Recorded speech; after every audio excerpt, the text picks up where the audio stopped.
This para is taken from Nation News. Complete transparency. Prime Minister Imran Khan's frank and open discussion with the press regarding the spread of the coronavirus and the government's steps to counter it is very welcome, especially at a time when confusion and misinformation are reigning supreme.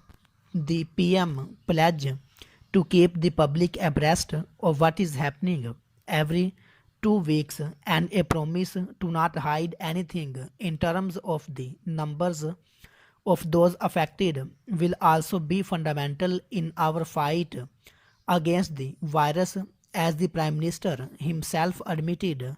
Bringing the public into confidence is needed if we are to be united in limiting the spread of this pandemic. Next para. A key feature of his meeting with journalists was the announcement of a relief package being prepared as a substitute for a total lockdown of the country.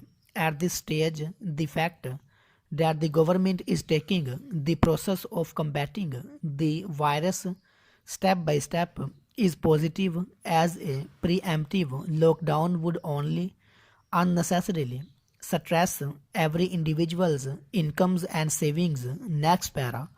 Without work and any economic activity in Pakistan, it will become difficult to hold off against the pandemic for too long. Hence, this strategy should be reserved for if and when things get significantly worse. Additionally, a very significant portion of Pakistan's workforce relies only on daily wages, and practically speaking, it is just not possible for the government to provide that large a bailout and fight the virus simultaneously.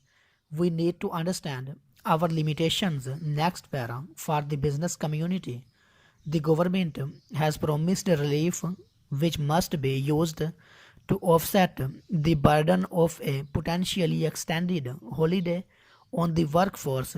Instead of using this bailout to shore up the profits of large business owners at this time, it is important that we all stand together and follow the government's preventative measures as best as possible on an individual's level. Full stop.